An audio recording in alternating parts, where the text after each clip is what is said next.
Hello friends, welcome back to my channel Ariful. আজি আমি discussion কৰিম যে ডিভিডেন্ড কি হয়। বহুত সৰু ইনফৰমেশন কিন্তু আমি জানাটো খুবই দৰকাৰী কাৰণ সৰু ইনফৰমেশন বিলাক যদি আমি নাজানো তেতিয়া হলে আমাৰ ভৱিষ্যতে আমাৰ আৰ্নিং কৰাত বহুত অসুবিধা হ'ব পাৰে। তো এই নলেজটো যদি আপোনালোকে কমপ্লিট ল'ব বিচাৰিছে তো ভিডিওটো সম্পূৰ্ণ চাওক। বলক আমি ভিডিওটো আৰম্ভ কৰোঁ।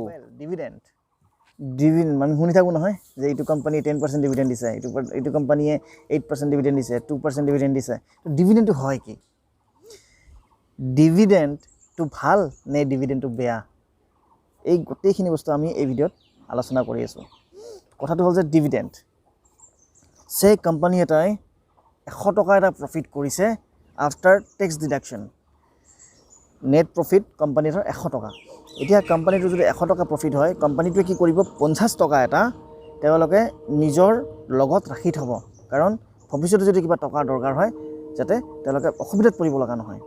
তো বাকি থাকিল 50 টকা। এই বাকি থকা 50 টকাৰ তেওঁলোকে 20 বা 30 টকা এটা নিজৰ অফিচিয়েল খৰচ এক্সপেন্স খৰচ এটা তেওঁলোকে নিজৰ লগত ৰাখি থৈ দিয়ে।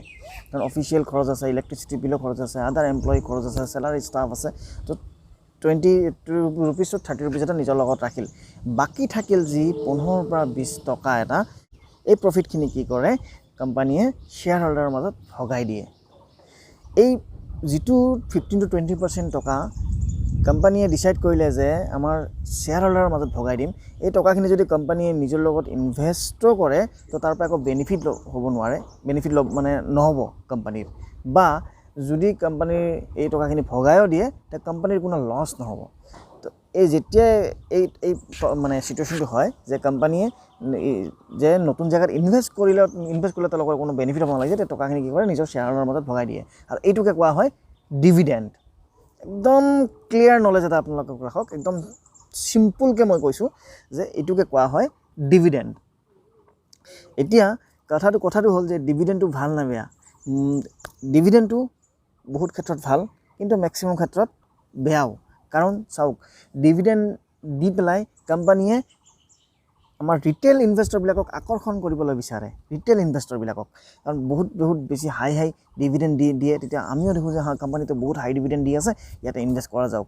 কিন্তু চাওক যিটো কোম্পানীয়ে হাই ডিভিডেন্ড দিয়ে তাৰমানে তাহাঁতৰ কি হয় প্ৰফিটটো বহুত ল' থাকে। হাই ডিভিডেন্ড দি যিহেতু ইনভেষ্টৰক এট্ৰেক্ট কৰিব বিচাৰে, তাৰ মানে কি বুজে আপুনি? তাৰ মানে হ'ল যে কোম্পানীটোৰ লগত টকাখিনি আছে, টকা তেওঁলোকৰ যিটো প্ৰফিট হৈছে টকাখিনি আছে, আৰু টকাখিনিৰ ম্যাক্সিমাম যিটো প্ৰফিট ম্যাক্সিমাম টকাখিনি তেওঁলোকে ডিভিডেন্ড আকাৰত দি দিছে। কাৰণ তেওঁলোকৰ ইনভেষ্টমেণ্টৰ জেগা নাই। তেওঁলোকে সেই টকাখিনি যে নতুনকৈ ইনভেষ্ট কৰি পেলাই তাৰ পৰা যে ৰেভিনিউ জেনেৰেট কৰিব পাৰিব, কোম্পানীটোক আৰু বেছি ডাঙৰ কৰিব য'ত কোম্পানীটোৰ যদি কোম্পানীটো ডাঙৰ হৈ যায়গৈ, এক্সপানশ্যন হয়গৈ, তেতিয়াহ'লে শ্বেয়াৰ প্ৰাইচ অট'মেটিক ইনক্ৰিজ হ'ব, হয়নে নহয়? কিন্তু এই যিবিলাক কোম্পানীয়ে বেছিকৈ ডিভিডেন্ড দিয়ে তাৰমানে তেওঁলোকৰ নতুনকৈ জেগা নাথাকে ইনভেষ্টমেণ্ট কৰাৰ, তো সেই টকাখিনি তেওঁলোকে ইনভেষ্টৰ কালেকশ্যনৰ কাৰণে তেওঁলোকে হাই এমাউণ্টত ডিভিডেন্ড দি পেলাই ৰিটেল ইনভেষ্টৰ আকৰ্ষণ কৰিবলৈ, ৰিটেল ইনভেষ্টৰক আকৰ্ষণ কৰিবলৈ চেষ্টা কৰে।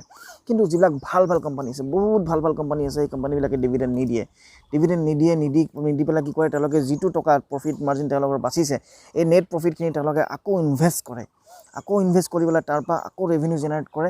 সেই যেতিয়া কোম্পানীটো ৰেভিনিউ জেনেৰেট হয় কোম্পানীটোৰ শ্বেয়াৰ প্ৰাইচ অট'মেটিক বাঢ়ি যায়গৈ। তেতিয়া শ্বেয়াৰ প্ৰাইচ যেতিয়া অট'মেটিক বাঢ়ি যাবগৈ তেতিয়া যিবিলাক ইনভেষ্টৰ থাকে তেওঁলোকৰ যিটো আৰ্নিংটো মিনছ তেওঁলোকৰ যিটো ইনভেষ্টমেণ্ট এমাউণ্টটো বিগ হৈ লাহে গৈ থাকে। তো ডিভিডেণ্ডৰ পৰা আমি একো প্ৰফিট ল'ব নোৱাৰোঁ। এতিয়া কিছুমান কোম্পানী আছে যিবিলাক ভাল কোম্পানী লামচাম ডিভিডেণ্ড দিয়ে যে আমাৰ বাচি গ'ল, এতিয়া একদম 5% বা 2% 3% আমাৰ আছে, সেই টকাখিনি আমি ৰাখি থৈ লাভ নাই, এই বস্তুটো তেতিয়া শ্বেয়াৰ হোল্ডাৰৰ মাজত ভগাই দিয়ে। সেইটো এটা বেলেগ মেটাৰ। কিন্তু আপোনালোকে যদি দেখে যে বেছি ডিভিডেন্ড দি পেলাই আপোনাক আকৰ্ষণ কৰিব বিচাৰিছে, তো সেই কোম্পানীত আপোনালোকে চকু বন্ধ কৰি কেতিয়াও নাযাব ইনভেষ্টমেণ্ট কৰিবলৈ। আপোনালোকে প্ৰথমতে ফাণ্ডামেণ্টেল এনালাইচিছ আৰু টেকনিকেল এনালাইচিছখিনি আৰু কোম্পানীৰ বেলেঞ্চ শ্বীটখিনি হওক, পি হওক, আদাৰ যিখিনি ফাণ্ডামেণ্টেল এনালাইচিছ আছে সেই বস্তুখিনি আপোনালোকে এবাৰ চাই ল'ব, ডিটেইল এনালাইচিছ কৰিব। তাৰপিছতে আপোনালোকে ইনভেষ্টমেণ্টৰ কাৰণে যে এইটো কোম্পানী পাৰফেক্ট হয় নে নহয় আপোনালোকে নিজে ডিচাইড কৰিব। তো ভিডিঅ'টো আপোনালোকৰ কেনেকুৱা লাগিল? যদি ভাল লাগিছে মোক এটা কমেণ্ট কৰি দিব, ভাল লাগিছে বুলি কমেণ্ট বক্সত। তেতিয়া মোৰ আকৌ বেছি মটিভেট হ'ব যে এনেকুৱা ইনফৰ্মেটিভ ভিডিঅ'বিলাক মই আপোনালোকৰ মাজত আকৌ লৈ আহোঁ।